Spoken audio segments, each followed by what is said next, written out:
I'm going to get us started. I first want to just welcome everyone to tonight's online community forum. My name is Tawana Nobles, and I am the president and CEO of Tacoma Urban League. And I get to co-host this wonderful program with my friend and my Sarah, Pamela Duncan, who is the president and CEO of Metropolitan Development Council. And we are partnering for this series of conversations. Also, we are joined by Amanda Westbrook, who will serve as the facilitator for tonight's conversation. Amanda, I'll turn it over to you. Thank you, Senator Nobles, as I like to call you. Tonight's conversation is the 16th, can you believe it? In a series of discussions where we are diving into the different ways that COVID-19 is impacting Tacoma and Pierce County. Tonight, we have a panel of local experts and advocates to talk about where we can find hope in the midst of this pandemic. And we will be here for the community throughout the COVID-19 crisis with new conversations every Monday at 5 p.m. The most important message throughout this series of conversations is that there is hope for our community. Our focus is to create a space in each meeting to talk about resources and things that we can all be doing to help get through this pandemic. Speaking of hope, Tawana, it has been a very hopeful week with the Biden-Harris, go Kamala, we love her.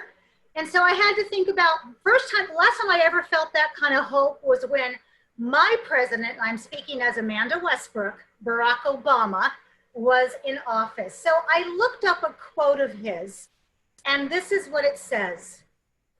Hope is not blind optimism. It's not ignoring the enormity of the task ahead or the roadblock that stands in our path. It's not sitting on the sidelines or shirking from a fight. Hope is that thing inside of us that insists, despite all evidence to the contrary, that something better awaits us if we have the courage to reach for it, to work for it, and to fight for it. Hope is the belief that destiny will not be written for us, but by us. By the men and women who are not content to settle for this world as it is, who have the courage to remake the world as it should be. And I couldn't think of a better way to introduce our panelists for the evening.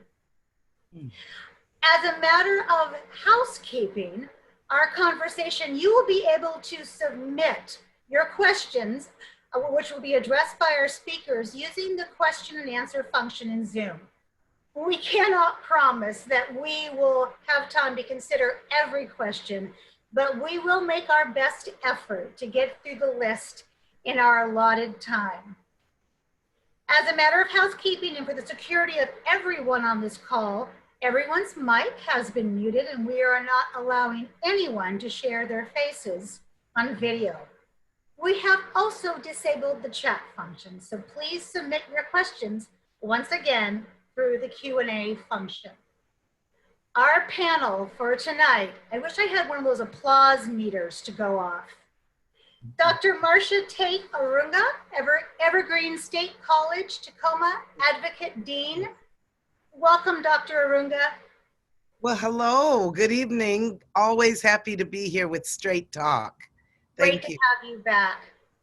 My friend and a woman who is admired and loved to the moon and back in Tacoma, Carol Mitchell, an attorney with deep interest in social justice issues. Hello, Carol. Hello, sister. How are you? It's good to see you, sweet pea. I miss you.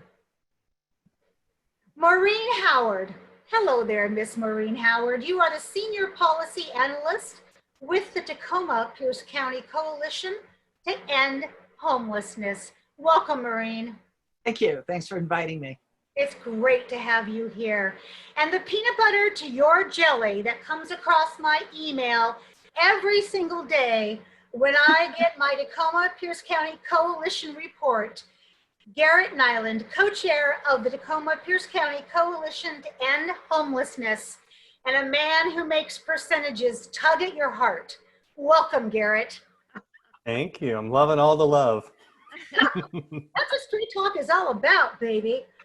So one of the things that we start out with, that Pam, Tawana, Rob, and myself talked about, was we want to get down to the heart of the matter.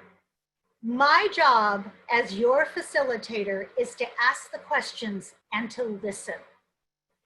Your job is to listen deeply, respect those spiritual pauses that Pam Duncan talks about, and to learn from each other.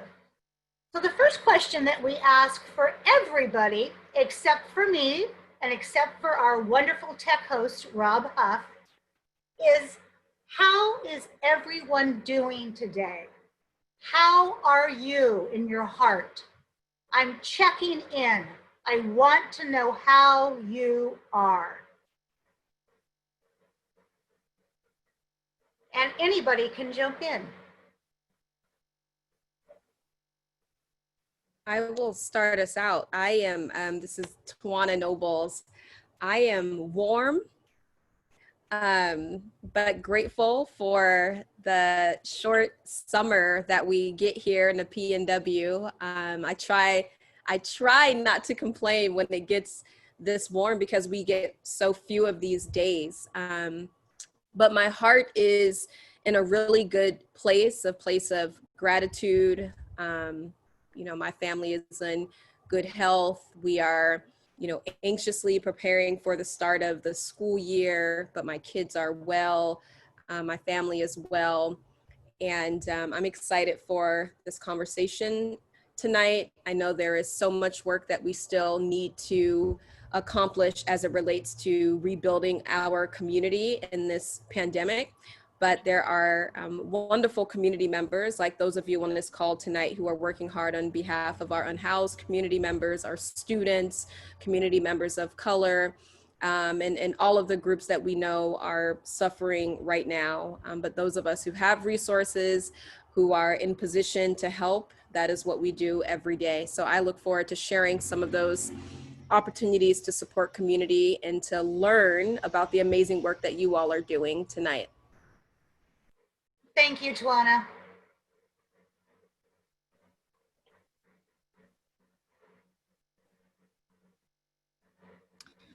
Well, allow me to go next. I'd like to think that I'm doing well, my family as well, and everyone around me, it seems to be at peace and calm. I won't, you know, I'd like to say thriving, but at a slow pace.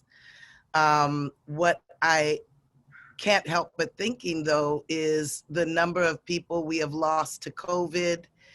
Just to pause at that number of over 170,000 deaths that have occurred, and thinking about how that impacts virtually a large portion of the United States of America. I want to acknowledge that over 70% of that number are Black and brown people who have passed away. And that number is atrocious under any other circumstances, would be considered genocide. And I think that we as a country are at a grave loss and need to really reflect on that. And we have an opportunity right now to take in and learn from and consider ways that we are moving into a new era. So that's my barometer for today. Thank you, Dr. Arunga. Beautifully said.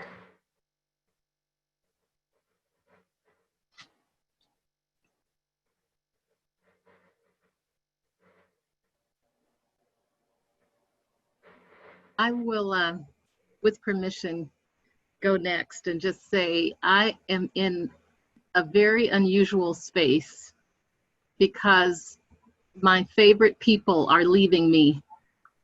One of them is my 18-year-old granddaughter who built this beautiful virtual background you see behind me.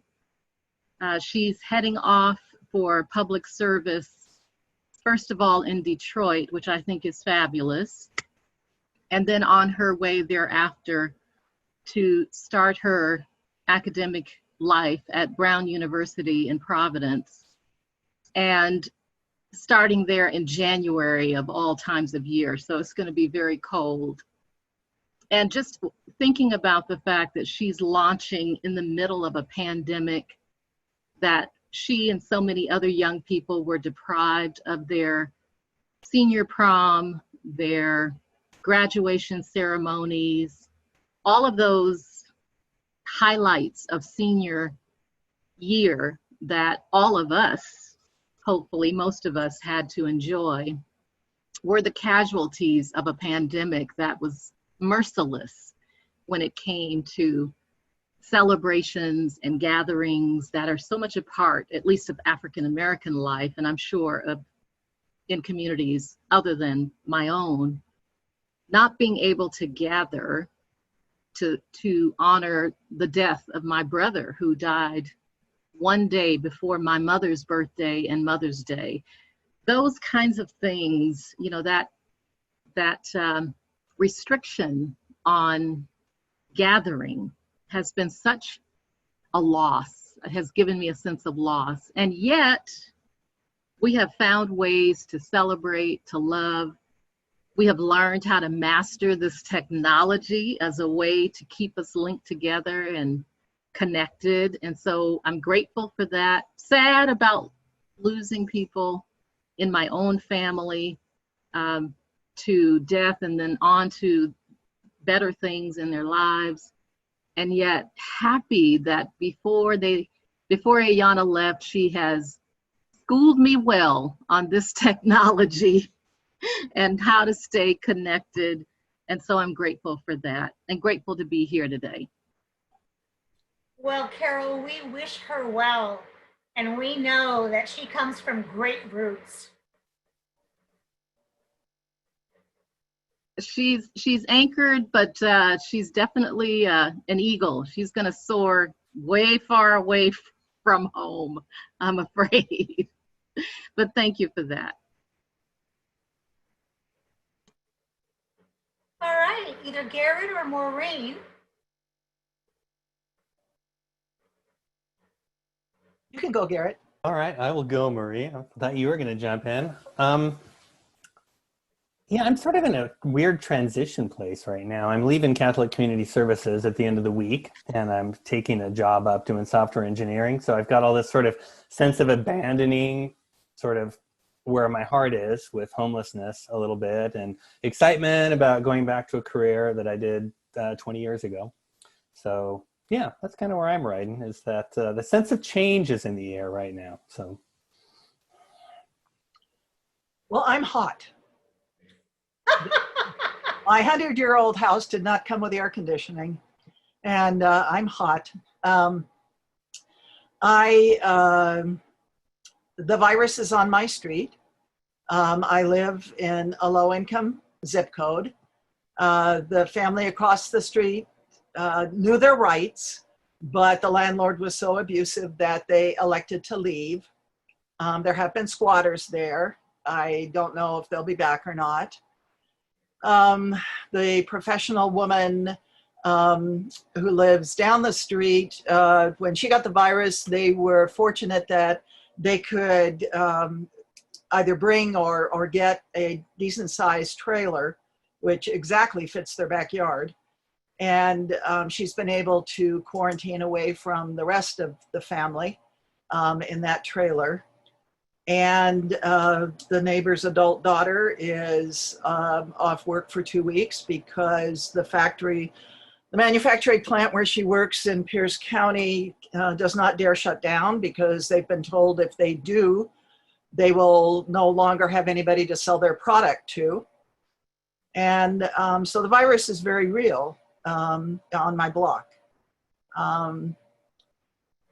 I have been afraid since the 2016 elections. And I have lived and worked. I was a US diplomat in the New South Africa. I know what it looks like when people don't have places to live. I know townships, and I'm terrified that's what we're looking at. Now, that doesn't fit the hope part, but it's the edge of my world. Thank you, Maureen. Let's start out with a question for each of you that you can answer. What do you see as the biggest resource need in our community right now?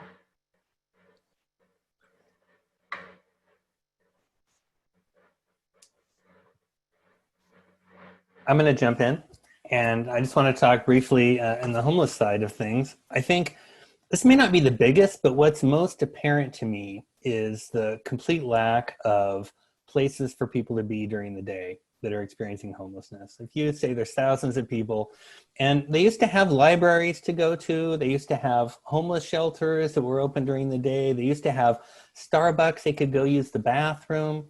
All of these places are gone now. And even as we looked at the hot day yesterday, the places to go cool off just weren't available. And so I think something that I really notice resource-wise is just that place to be during the day. A lot of times, overnight in the summer is less dangerous because the climate is nicer. It's not less dangerous because of safety issues around, personal violence. But that's something I just, I notice a lot, and I hear a lot about, the frustrations of people with no place to be that's really kind of safe or meeting their immediate need. Yeah, thank you, Garrett, for that. One of the resources that we have been paying attention to over the summer is looking at ways in which lifelong learners can still participate in school. This is the time for them to learn. This is the time for opening your intellectual curiosity. And so we have not been able to offer free education. I thought maybe you'd think I was going to say that, but no, what we are offering, however, are the next 5 weeks of a virtual lecture series. And this is offered to the public. We want everyone to Zoom in.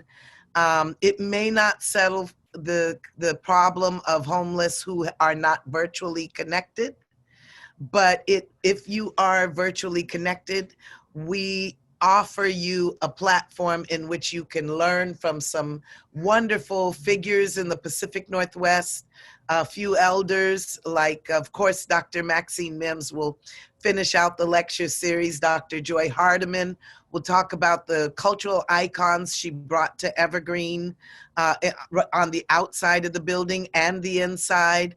We will hear from Les Purse, our former president of Evergreen State College, and he will reflect on his life after retirement and some of the hard decisions that he's had to make.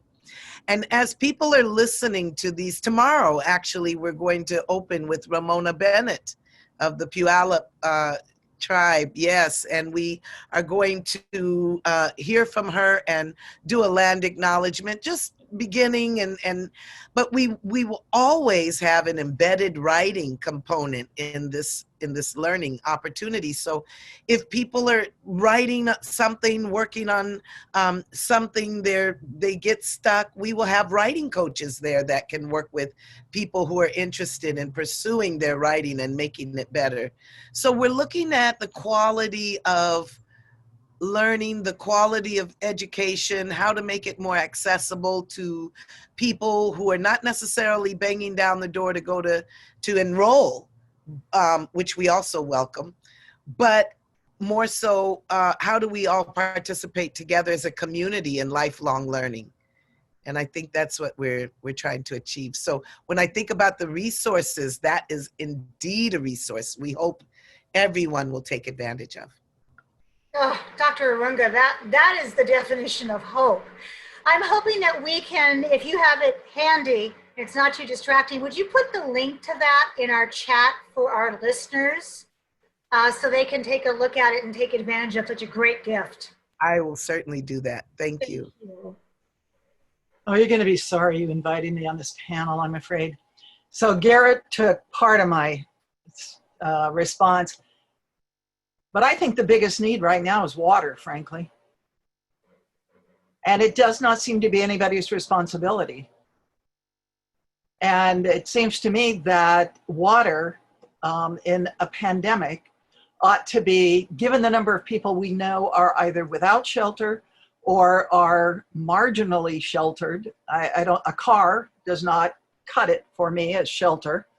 Or who are doubled or tripled or who knows what, that certainly our health department would view the provision of water and our emergency management operations for the county, for the city of Puyallup, for the city of Lakewood, for the city of Tacoma, however many are out there, would certainly see this as a basic need to be met without statements like, oh, well, we'll ask the shelters if they want any. Or they can change their grant application next year and they can include water. Or, well, yeah, well, we're just, somebody can request something. No. I mean, look at us. Why don't we have water for everybody? How hard can it be?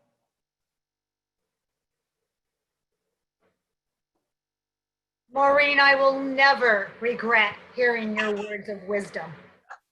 And I want to say, I believe, there she is. Pam Duncan has joined us. Hello, Pam. Hi, everyone. Sorry about that. I had some technical issues. That's all right, Pam. So Garrett, what keeps you awake at night? We already talked about that, I think we did. Well, No, go ahead. Oh, I was going to say, you're just going into the bad stuff now. I mean, the awake at night is, I think most of us in the homeless community are just are frightened of the pending end of the eviction moratorium and the end of the federal kind of additional unemployment and what that's going to mean for so many in our community as they're no longer able to pay rent and are going to get evicted. The possibility, and we have too many people that are homeless right now. I mean, we have a crisis right now, and the sense that tidal wave of homelessness is going to be so destructive for so many people's lives, and that I don't know that we have any hope of meeting even a portion of those needs as we sit now. But we could. I mean, that's the hard reality. We could. We're smart enough. We have resources. We have a window from now until October 15th. We could be working on this.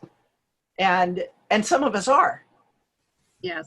But let's find out what our local governments are doing. All of them. Let's find out what our state government is doing.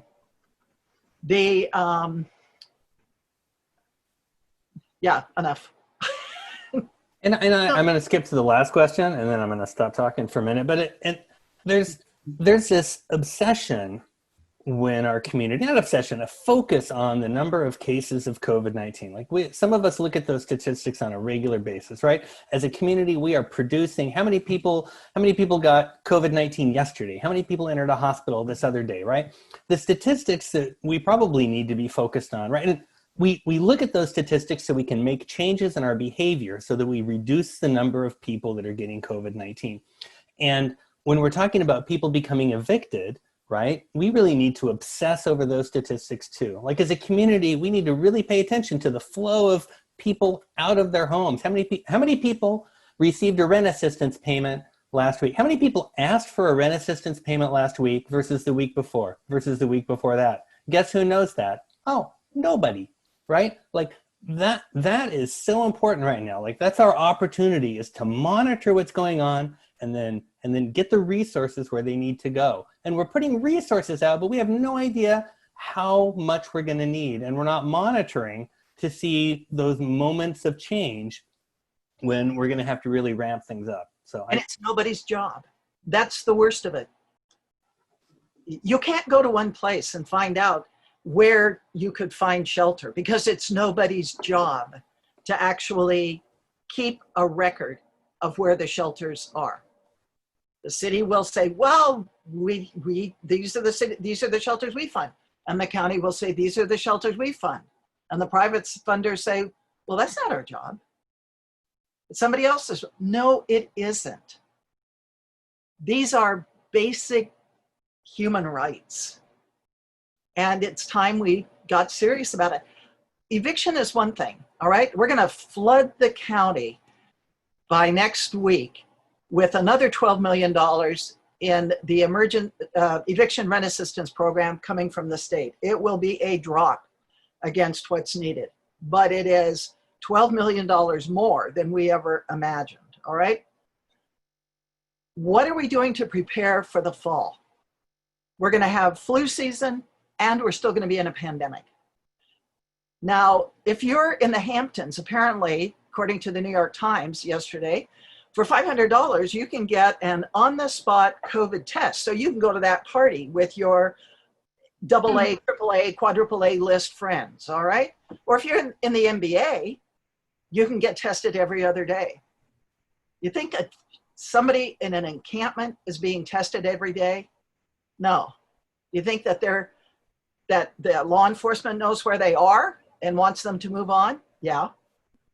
I mean, we just have to look at these things differently. And Marcia, we need Evergreen and we need all of the resources of the people who have the luxury of lifelong learning to make a space to say that in this city, in this county, in this state, everyone will have shelter and it will be safe. Everyone will have water. Everyone, you know. I'm sorry, Maureen. Yes. I thought you were done. Oh no, I like where Maureen is going. And just this morning, I had a conversation about the early resolution program. Some of you probably know, you've already mentioned that October 15th is, you know, the day of destiny when the moratorium against eviction is going to go away. And I believe there are 5 pilot counties that will be, the Supreme Court's trying to stand up in preparation for it. And in essence, there would be a collaborative effort between the counties, dispute resolution centers, landlords, and housing advocates to try to find an expedited, mediated process to get that rental assistance in the hands of the people that need it, to work with landlords to mitigate losses, which they're concerned about their mortgages in theory, and I would imagine in some cases that's reality. But we've got to move very quickly. The presiding judges of the superior courts need to say, yes, we'll be the pilots, so that we can test a process for how this would work. How does case management and housing navigation fit in? And Maureen, you and Garrett are the experts on that. But from the legal side, there's a lot of thought and work happening right now to prepare for that flood of cases that have just been sitting there. By the way, there were 1,600 civil cases backlogged the last time I checked at Superior Court. So a landlord that thinks he or she is going to get in there and file an unlawful detainer to evict, good luck. It's not going to be easy to get that done, even in some of the most egregious cases where rent and failure to pay is the primary basis for the eviction. So maybe that's good news, Maureen and Garrett, that they won't be able to get in there easily. So the mediated resolution process is going to be really important for us to launch. Now on that, I want to call on Pam. Pam, you are the president and CEO of MDC, as we said at the start of this. And that eviction moratorium is going to land heavily and squarely in your lap. Does this keep you awake at nighttime? Of course, you're going to say yes. What really keeps me awake at night is it's even beyond that. It's that autumn is coming, because it's a confluence of things that are about to happen. It's the eviction moratorium coming to an end unless something changes. It is the flu season that comes every year, along with a pandemic that has not gone away. And we know in this community, especially all of the service providers, that we're going to be having the same conversations we have had every single year about sheltering people who are unsheltered. Because every year, we as a community, not the individuals, it's like, oh, this is coming again. And we haven't resolved that as a community. Add on top of that, the very tenuous political environment that we have, and how it's just really been a very divisive issue for our society. And I don't know what will happen when the officers in Minneapolis any of that will go to trial, but whenever that happens, that's just going to be gasoline on a fire as well. So I'm thinking about all of those things. I don't relish being doom and gloom. I'm just being very realistic about what we are facing. And I wholeheartedly agree with Maureen about no one is owning the issue pertaining to, we talk about homelessness, but who owns here's what the numbers are telling us, and making those recommendations. Except for, I will say, the Homeless Coalition has been doing an excellent job of tracking everything. So, I have lots that keeps me awake at night, and thinking about what the solutions are. So I want to kind of switch gears, because the spiritual wealth of this panel is off the hook. So how can our community ensure that all of the resources that are available will reach into the hardest hit parts of our community? And can I add, there was a question that I received on Facebook, the conversation that we were having about evictions and housing. There was a question asking, or they were interested in knowing how some of the ideas that were shared would work once the eviction moratorium ends. And there is another question in the Q&A box about what would be some more viable options or sources for water, obviously way beyond plastic bottle use. There is a mention of the use of water buffaloes that soldiers used. But if there are some sources that you all are thinking. So one of the things that we talked about this morning is the fact that the county has what is known as a landlord mitigation fund, and I'm sure Maureen and Garrett are familiar with it.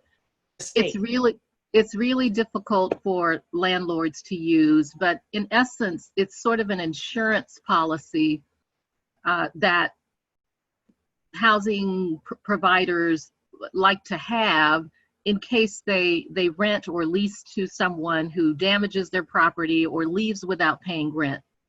But because it's so difficult to access the funds, my thought was, why don't you take that $250,000 or $500,000 that's sitting in the landlord mitigation bucket and front load the rental assistance, because one of the problems with the rental assistance is providers have to pay and then be reimbursed. And so a small housing provider has to come up with the money up front, offer the rental assistance, and then wait 6 weeks to get reimbursed. It's just unworkable and unreasonable. Why not use the landlord mitigation fund that's just sitting there to make those upfront payments, pay people's rent, help them get relocated with housing navigation and case management, and then worry about getting reimbursed, when Commerce or Human Services or whoever has the money decides to reimburse. Now, Maureen and Garrett might have more in-depth knowledge of why that would or wouldn't work, but it just seems to me like a pool of dollars that are sitting there not regularly tapped. I'm glad you brought that up, Carol. And I think that one of the issues, and Garrett and I have been talking about this more recently, but one of the real problems is the ability of the delivery system, the nonprofit delivery system, to actually sustain itself, especially those nonprofits that you've identified that may be small, or are being asked to pivot and do what's a new business line, something that they've not done before, or certainly not done it at this kind of scale. None of these things are impossible to have a workaround.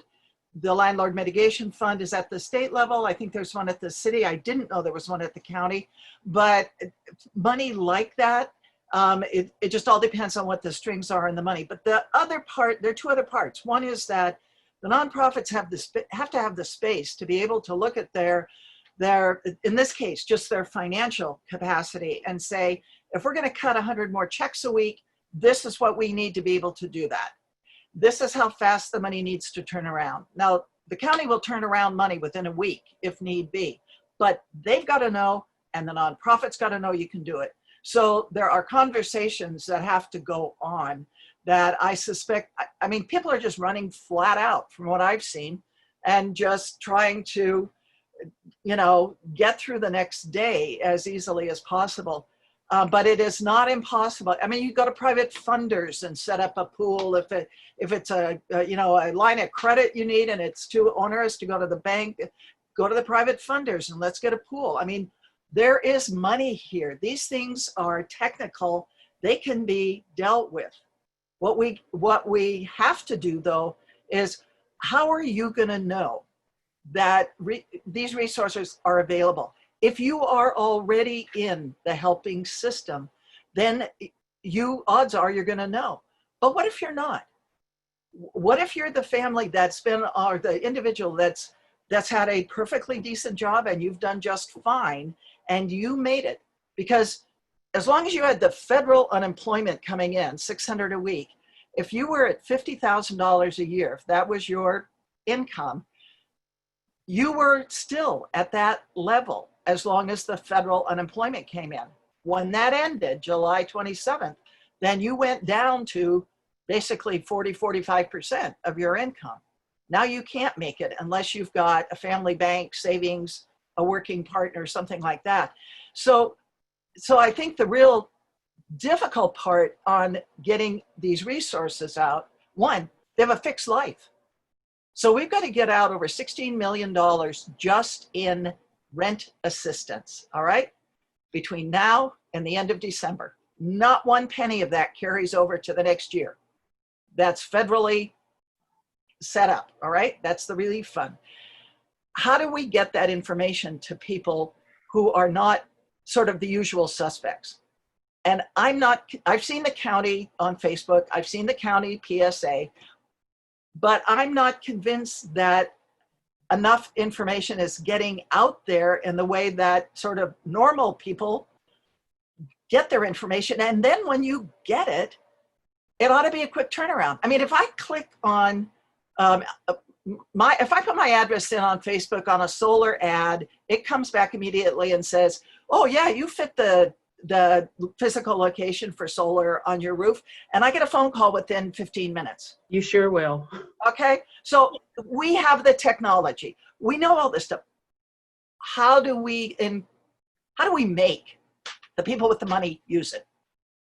So I want to, there's a question. Now I'm going to be quiet for a while. No, I love this. I love this, Maureen, and I love this group. I mean, I love the way this is just, Where did Marcia go? it's popcorning around. Sherry Jensen, and I believe Sherry Jensen is the lovely Sherry Jensen, who is the CEO of Vallejo here in Tacoma.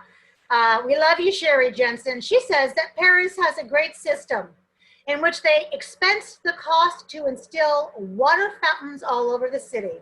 This seems like a great option. Has anyone looked into the costs and the possibility of that? And then she has in parentheses with a smile, mostly directed at Maureen.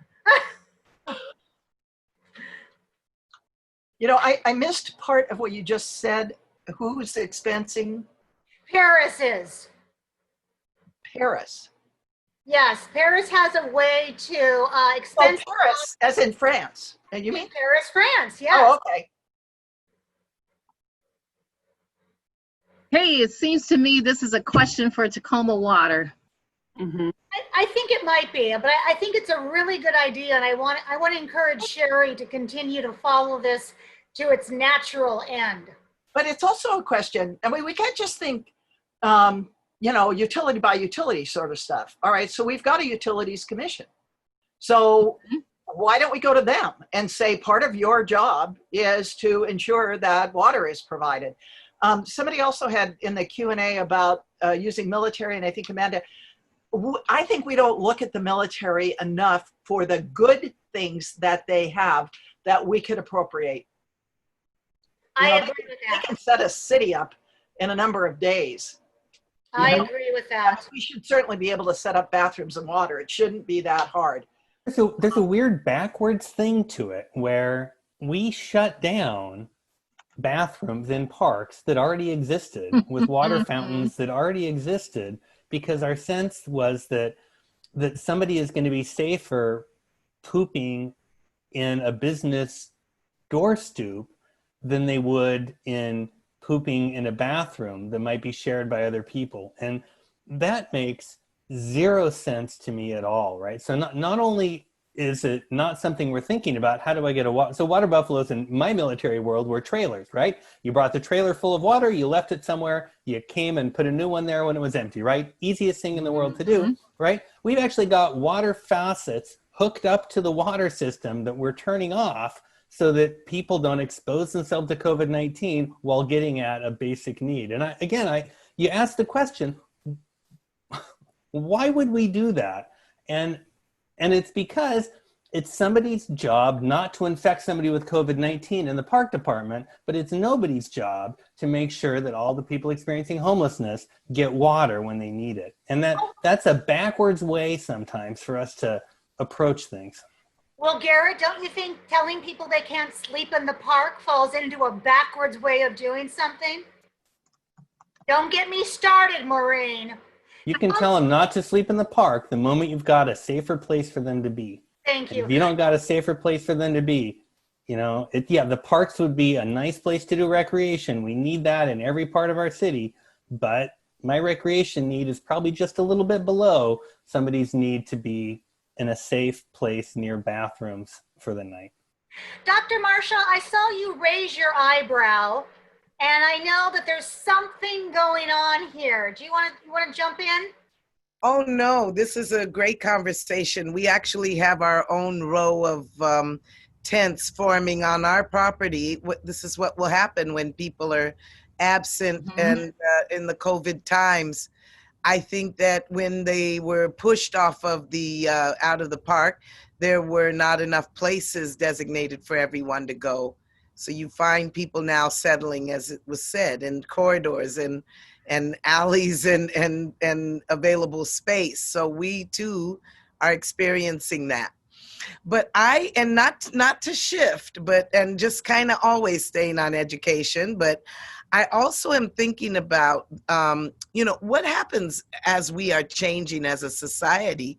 What are the ways we're looking, at things in a long-term way. And I'm looking at education and how quickly it is changing, how fast. I think a lot of families are maybe looking at what ways do I supplement education for my children? Not all of them are connected in ways that they can really benefit from education right now in their classrooms. This is a conversation that is starting to brew very seriously as school is beginning in the next few weeks. And I'm thinking also about how everything we need, because you asked us to go spiritual, I just want to tell you all that everything we need in this is within our community. And that we really have to rely on each other for some of those resources. So when I think about classes and subject matters that have never been covered in school, that are now available to children, if we have more people creating, inventing content that children can use to learn from, these are some of the ways that we can get creative around education. Having these kind of dialogues is actually an educational opportunity. So the more that we're involving people in to engage, I think it's really an important thing.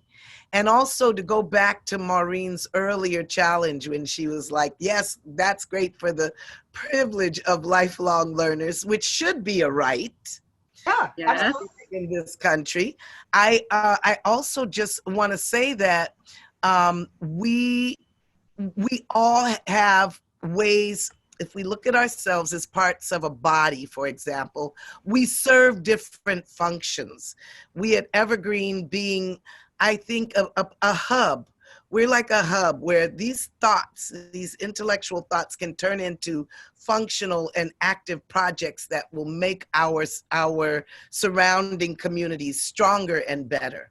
And I think everyone who is weighed in today, I mean, we're talking legal, we're talking water, housing, all of these subject matters brought together in one space in an ongoing shared dialogue format can only lead to improved quality of envisioning and planning for the future. So I really think that we're on the right track just to be brought together in dialogue for places like today and how we might move forward together. Thank you, Dr. Marcia.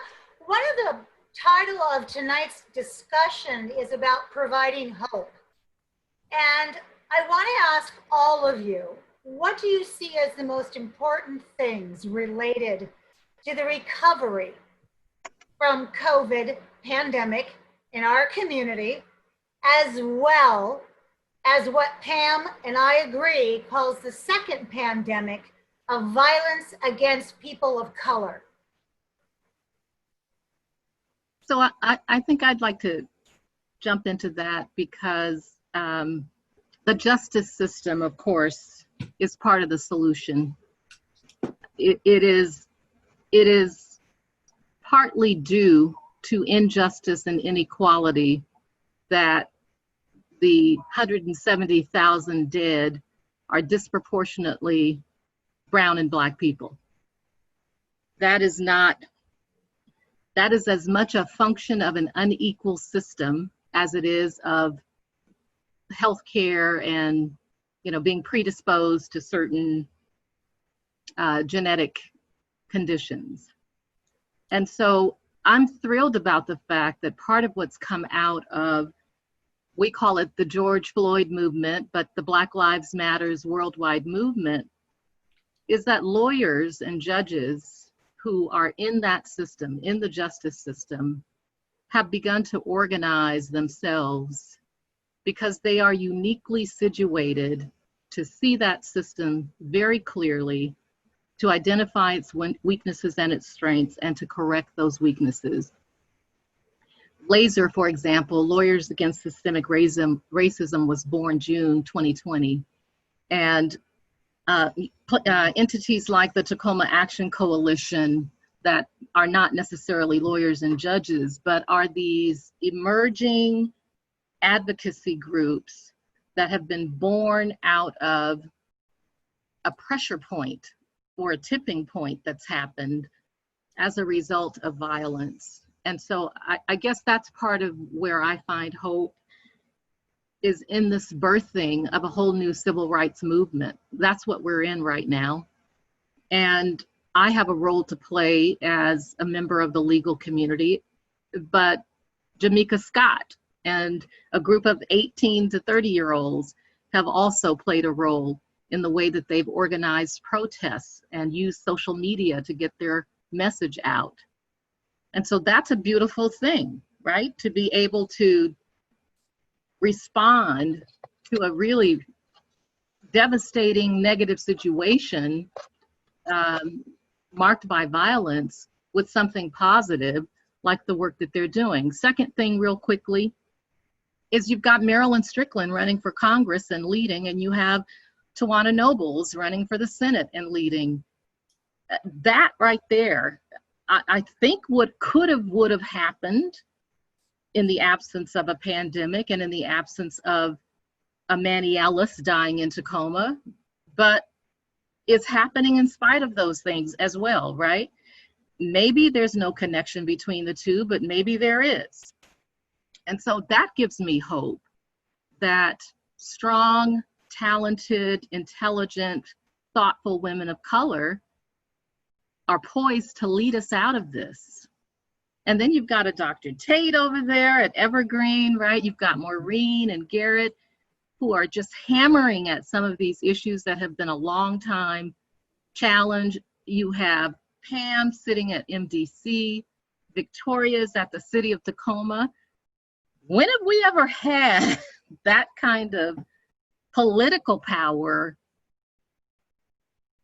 with people of color leading? So I think that too gives me hope. I'll stop. You give me hope, Miss Carol.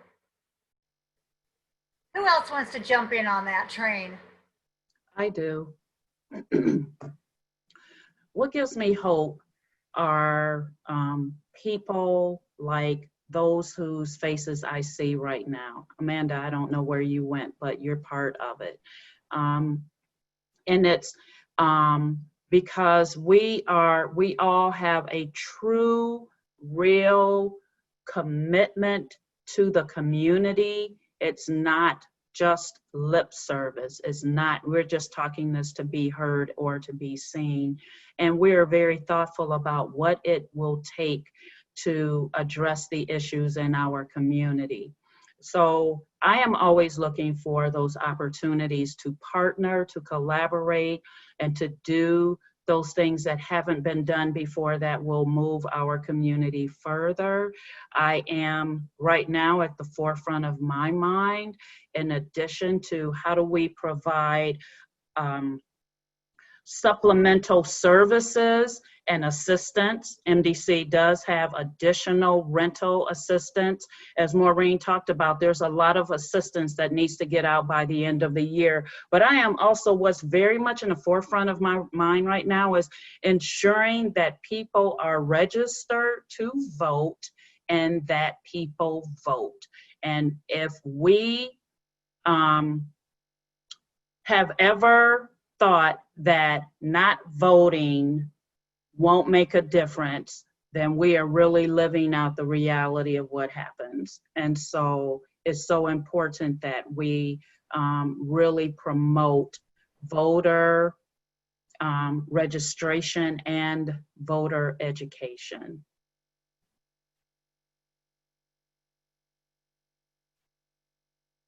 And what gives me hope is definitely the power that exists in community. I really believe the power does lie with the people. And I appreciate a lot of the groups that were mentioned by Carol on Facebook. You know, there was a shout out to The Conversation that has for years been hosted by Professor Dexter Gordon. But there are so many groups, whether we're talking about housing or healthcare, education, employment, or simply justice, simply tearing down the unjust systems. There are amazing groups, and there is an amazing power in community. And so I really do appreciate the diversity of voices, the diversity of ways to stand up and use that voice. Yes, as a vote, yes, on the streets, yes, as executives and leaders in the community, yes, as activist groups, as folks who are writing letters and making phone calls. All of those ways are us expressing the power that we have as a community. And so I am hopeful that we will continue to stand up for what is right, to look out for all of our community members, no matter their circumstances, to keep fighting for things like the US Post Office, to keep fighting for housing and water in our community and places for community members to use the restroom, for, rental assistance, and just for housing every single community member. But I believe in that power that we possess, and it keeps me hopeful.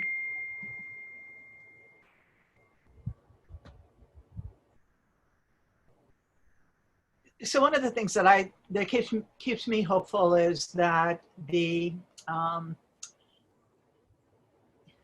pandemic provides an opportunity for those of us who are, 3,000 miles from Washington, D.C., to interact on a personal level with our national organizations. And to, so I've been doing this since 1982. I'm not new in this fight. And I think that, before that, of course, was Vietnam. But I think that the ability to go beyond the borders, the geographic borders, the community can only give you what it can give you, and it can't give us everything we need. But writ large, we can find what we need. We can advocate for what we need. I just did a seminar with a group of young leaders, young urban leaders, a couple of weeks ago. And the first thing I told them is, you take your cell phone and you put the number for Congress in. And now I'm 3 hours from Congress, so it's real easy to have coffee with Congress in the morning. And you call them when they're doing the right thing, and you call them when they're doing the wrong thing. And you do the same thing with your state representatives. And I've actually been held accountable for generating too many people sending emails to the city leadership. And they'd like to know if that could stop, or at least be moderated in some way. So I think that's a success. So we have the ability to communicate. We have the ability. Marcia, we're going to have a conversation afterwards about how Evergreen's going to train advocates. All right. In 1982, I sent my staff from the Martin Luther King Ecumenical Center, all those folks who didn't have degrees, to Evergreen. We paid for their tuition. And one of them came back and said, well, we went around the room and they said, well, who are you and why are you here? And she said, well, I'm just another one of Maureen Howard's 40-year-old single, women needing a degree. So now let's look at who's working in our nonprofits. We've got to sustain this system. Who's working? What are they being paid? Can they afford housing on what we pay them with public money? Anyway, I'm just grateful, I'm going to be 76 next week. And I love a good fight, It's like, and it just feels like a good one. And you're right, there are good people. I don't vote in the 10th and I don't vote in Tawana's district. I'm at 27th. But we've got good people in many places. How do we support them? How often do we say, what do you need from us? How often do we tell them, this is what you could do? Our voice has to be as loud as the LNG plant voice.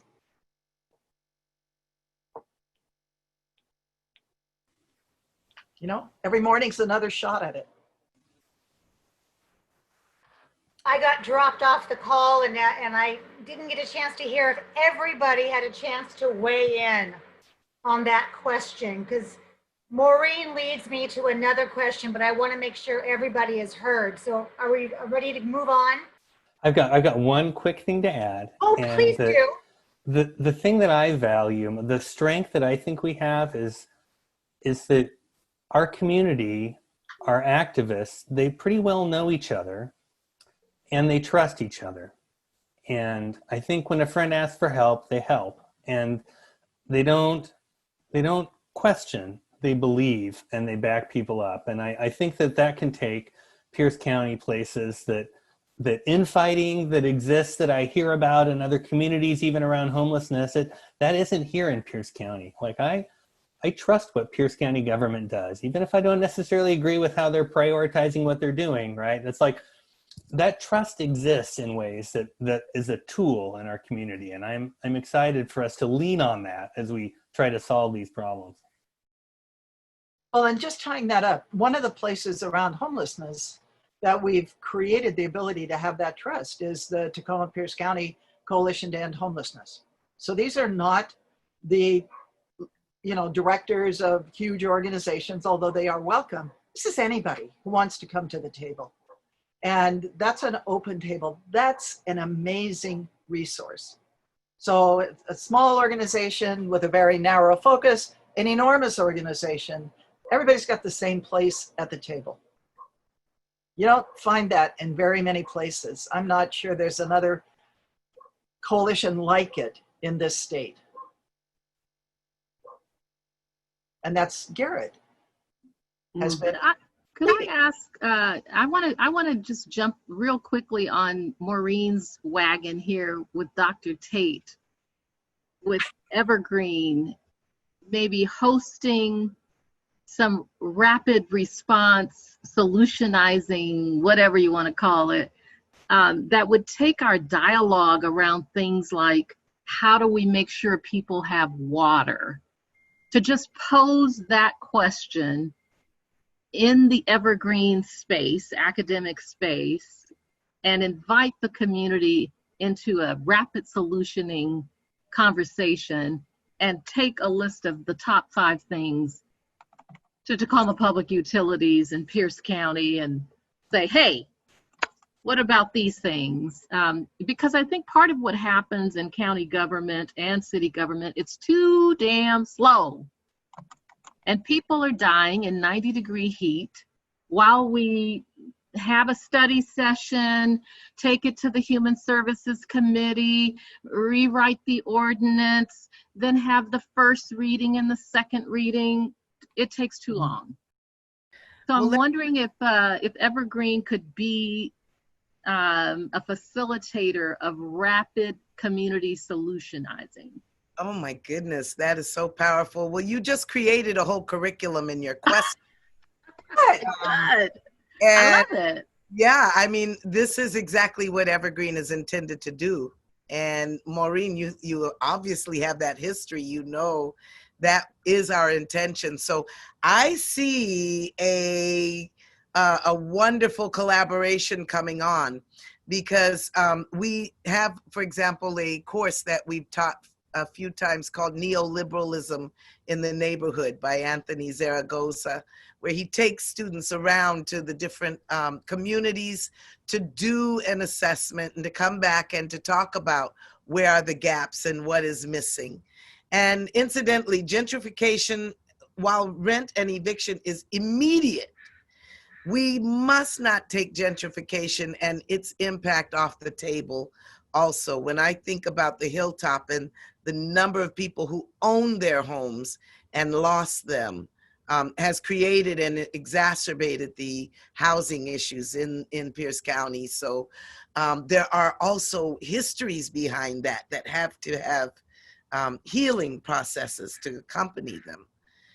And I just wanted to make that point as well. But that is the hope of Evergreen, to be at the center of those kind of dialogues. And I welcome the community, especially the two of you. You're like on each side of me. So I really welcome the two of you to come. Let's put our heads together and let us really not forget and hold firm the transformative justice movement, those people who have been incarcerated that come directly from the Hilltop. And from the Pierce County, and are now repopulating and coming back into this community in a way that the community they knew has disintegrated. That's also going to be an emerging issue, if it hasn't already become one that we also want to lean into. For example, how do we begin to solve issues, conflicts, problems between neighbors, between businesses, local businesses? How can we de-escalate violence and conflict among ourselves? I believe that we actually can empower ourselves in those conversations. I'd like to see more diversion boards being empowered by the students we teach and the community that we are engaging in these dialogues, so that we are directly involved in the shift, a peaceful shift toward navigating social justice in a community that really has been ravaged. Great. I hope that helps. No, I think it's great. I think it's a perfect example of how we really make social change. That it's got to have a thoughtful component, an academic component, a place of knowledge. It's got to have a place of real life experience. We don't talk about people, they talk to us and we listen. Yes, yes. And it's got to have an understanding of the processes that either inhibit or enhance any kind of change. And, there's some of been there, done that for me. And I want different outcomes. I was at Notre Dame as a graduate student when Father Hesburgh was president, and he said that with the civil rights legislation, the Civil Rights Commission, he said the law only changed the attitudes of 2% of the people. Mm-hmm. So we had the law, but we didn't have the attitudes. So how do we get the attitudes now? And now is the moment. Indeed. I think we are, I think somebody said it earlier, we've got two pandemics. COVID is clearly a pandemic, but what has been unveiled is, and I don't know I think it's making it light to call it racism. I think what is being unveiled right now is about the core of our humanity, how we survive as human species. We have really got to get it together. So I don't think that we stop at an intellectual conversation. We continue from there. And one of the beautiful things about contemporary research, I'm thinking about participatory action research, a way in which we bring the community together and we are involving them in the questions that create the change. And this is the intention of Evergreen, but even more so, every community that creates really significant change has occurred out of these kinds of mobilizations. So I really look forward to that. And also, as I said earlier, we have the lawyers, we have the thinkers, we have the engineers, we have people on the ground here that we can call on, and they are the core of the thinking. We want the government. I'm not saying they're not significant here, but when we look at the skill set among every human being that makes up our community, I think we would be astounded to see how sustainable we can build these solutions and how long-term they might last. So each individual makes up the whole, and together we're quite strong. Absolutely. Our time is starting to dwindle. So before I close, are there any other just burning thoughts that anyone would like to bring up before I talk about some of our next upcoming Straight Talks? I'm just curious if there are other questions from the audience, what their burning questions are.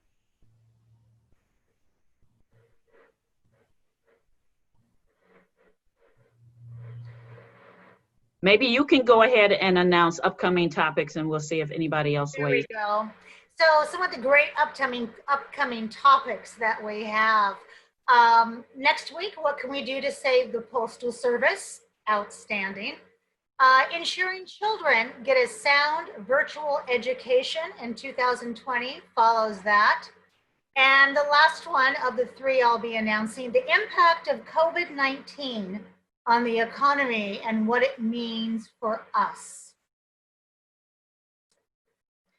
So I want to thank all of you for your tremendous heart-mind connection. Each of you, this is a ministry. You don't clock in, you don't clock out. You wake up in the morning with new ideas. You wake up in the middle of the night in a cold sweat. You have a tuna sandwich and you worry about people who don't have tuna fish sandwiches. You're my kind of people. So I want to say thank you so much for the love and the vision and the spiritual and intellectual wealth that shines from each of you. And thank you so much for your time here tonight. And I expect to see great things come out of this conversation between Maureen, Marcia, and Carol and Garrett. So much that Garrett's gonna miss his job and come running back from that software firm and say, I made a huge mistake, Tacoma. Please take me back. Of course, we would take him back. In a heartbeat. He'd be our private sector person. Yeah, we need it. Pam, would you like to say goodnight for us? I would first like to say thank you to all of our panelists. You all are fabulous. You're like the center of the intellectual universe, like, and it's just been so good to listen to each of you. Thank you for making the time to join us this evening. As always, thank you to Amanda, our moderator, to Rob Huff, who is our producer, and my sister in All Things Good, not my sister in crime, but in All Things Good, and my partner here, Tacoma Urban League and MDC. We have been rocking it for 17 or 18 weeks now with Straight Talk. So thanks so much. And everyone, have a good night. Thank you again for joining us.